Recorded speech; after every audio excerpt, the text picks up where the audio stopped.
Hey my friends, today I just got this lovely little knife from my friend and blacksmith Sid Powers.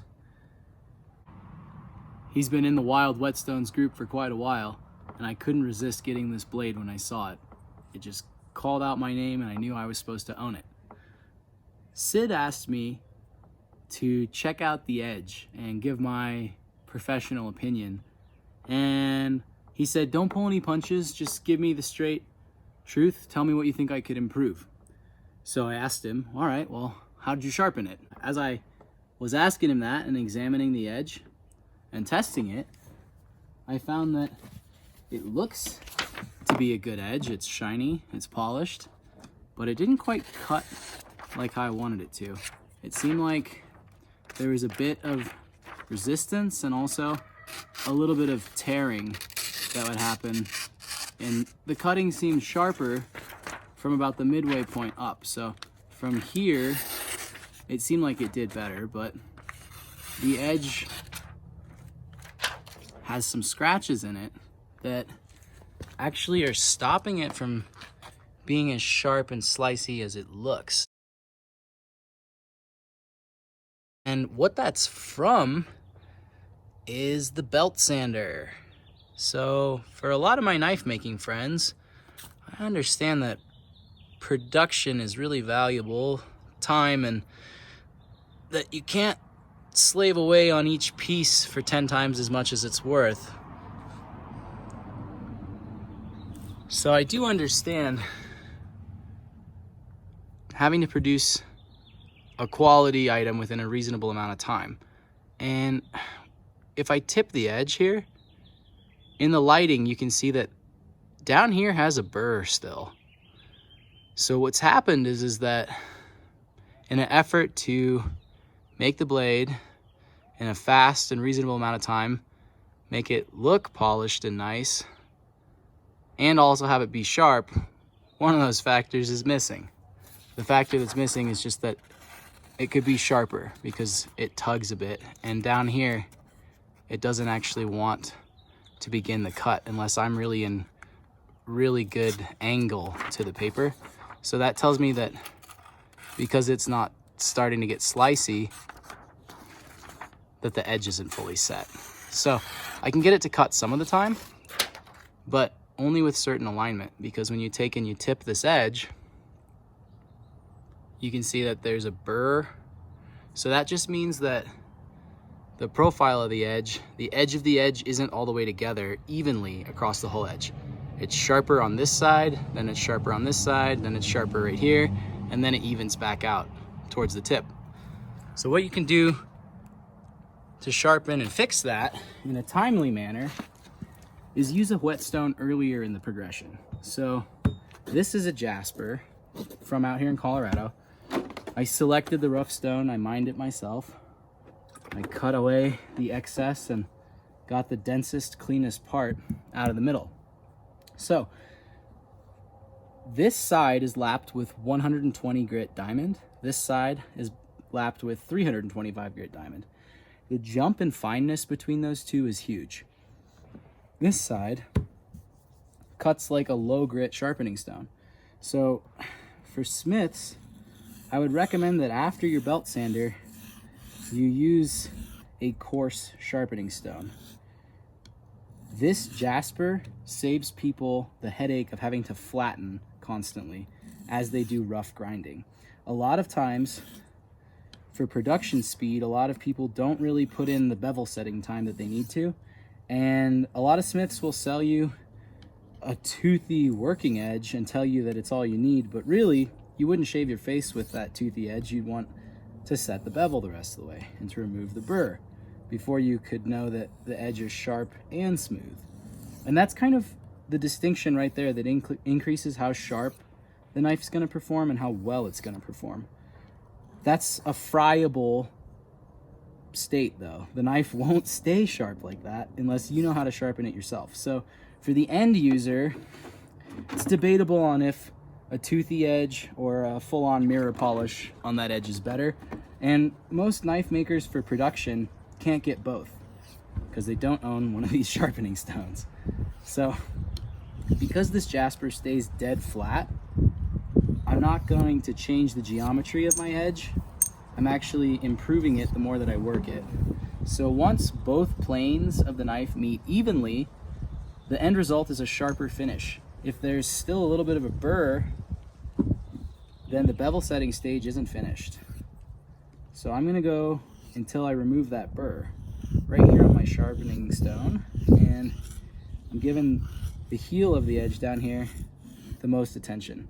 Now, another thing that happens with belt sanders is part of this edge is missing. It didn't really begin until out here.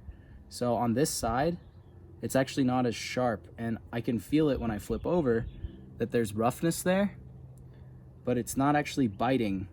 The edge isn't even. So it's gotta be fully set before polishing actually increases your sharpness. You can polish an edge that still has teeth or an incomplete bevel set, but you won't actually improve your edge. So a lot of people are wasting their time trying to make a knife look good that's still got a quality of toothiness to it. So if you want to eliminate the toothiness after you've got your bevel set, you flip over to your fine side and you rework your polish again with a truly dead flat stone so that you don't gouge in and add excess scratch marks.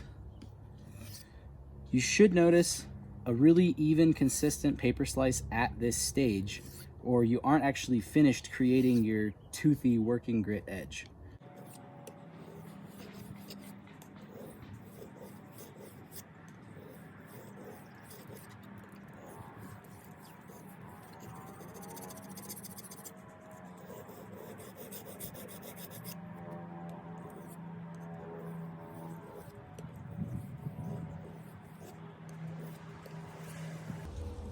When you take your time with the sharpening stones, you'll feel where the edge is engaging and where you're not actually in contact yet. You should notice a sensation of feedback. And the places that don't have feedback, that's where the apex isn't together. Because basically the edge hasn't met on both sides of the bevel all the way to a consistent point. It could be a little bit like this or a little bit off the other way, or just wiggliness in this other axis here will take your edge and make it not quite fully aligned. So if I really need to focus on one area, it's just like I'm doing grinding.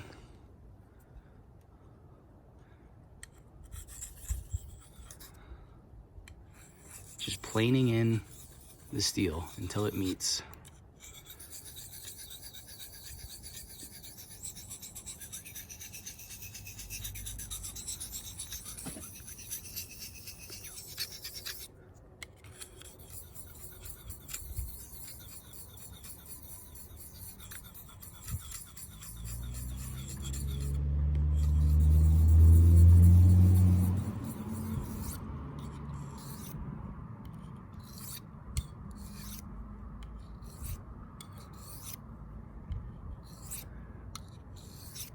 So the most time-consuming part is establishing a good bevel.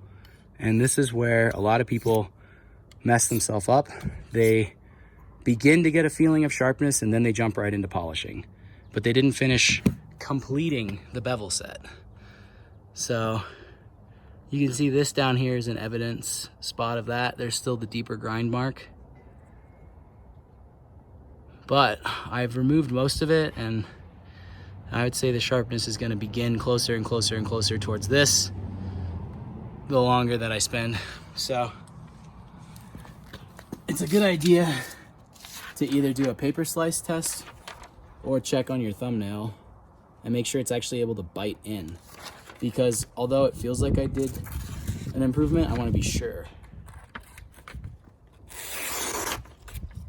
And I also want to be sure that I don't damage my edge when I go to the next stage in the progression. A lot of guys do a halfway bevel set and then move to polishing stones, and they get more polished but less sharp.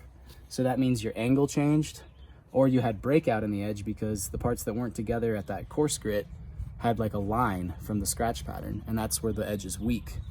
So spending the time to get it fully sharp on your coarse grit stone is the only way to really solve that problem.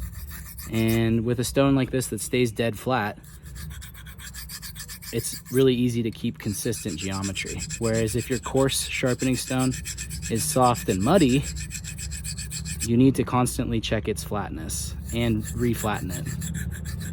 This stone just loads up with metal. So eventually when this side is too slow,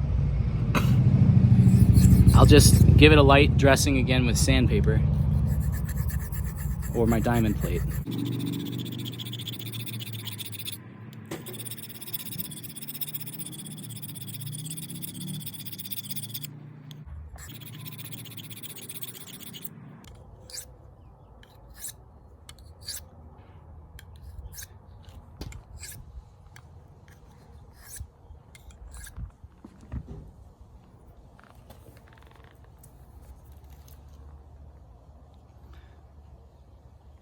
The more sensitive that your fingers get and the more skilled you get with your rough stone, the more you can tell how far along you are. So everything up here feels great.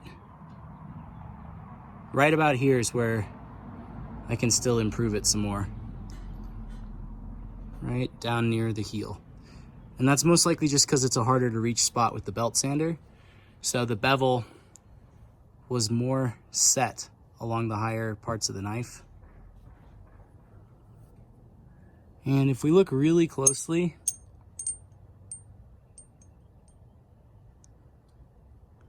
it's a pretty great looking edge right off of that coarse stone. It's somewhere around a 1000 grit or lower scratch pattern. When the jasper is prepped with a pretty low grit, like 120, it's definitely cutting faster than the side over here that I prepped with 325. And this side is fine enough to do the finishing on. You could dress it and lap it finer, but the technique that I use is just to wet it and then slurry it at the beginning of the session. And the mud it releases is really gonna aid in the polishing action. And then freshly lapping the stone frees the steel that's in it from the last session. So you get a really fast finishing stone like this.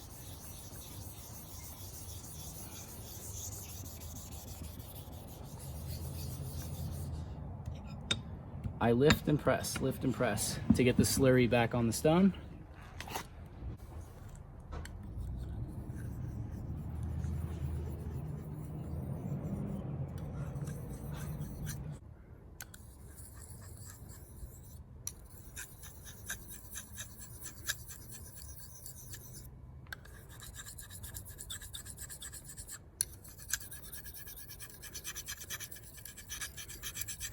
And since the heel is the problematic area, I'm making sure I keep the heel on the stone every time. If I'm sharpening like this, I'm not sharpening the area that needs it.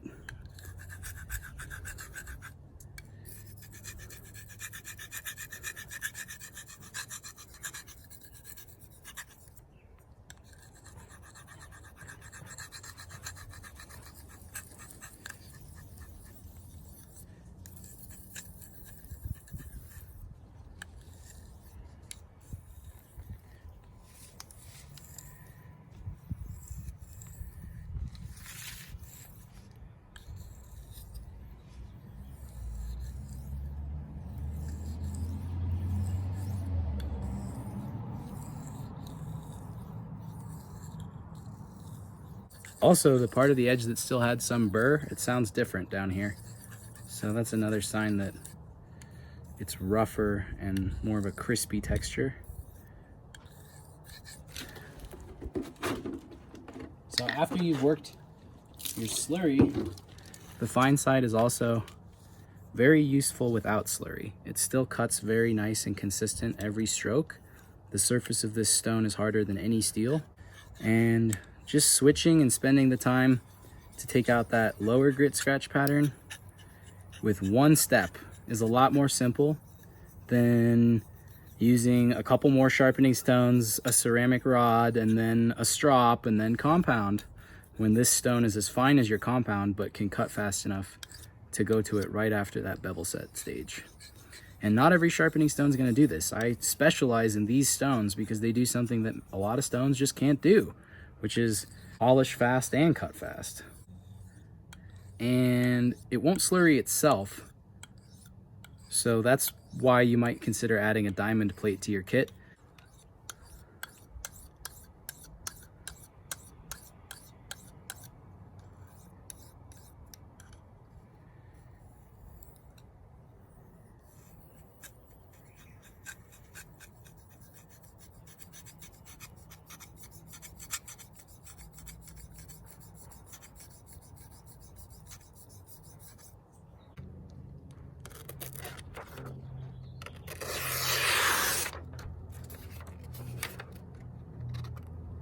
So it's still not quite sharp down at the heel, but that's just because of the grind. So the more time I spend flattening it out on a whetstone, the better. And within, you know, another 10 or 20 minutes, I can probably remove this, but the rest of the edge is already sharper as well. So I think just demonstrating that, pretty good proof on how simple yet how effective it can be to use a natural sharpening stone.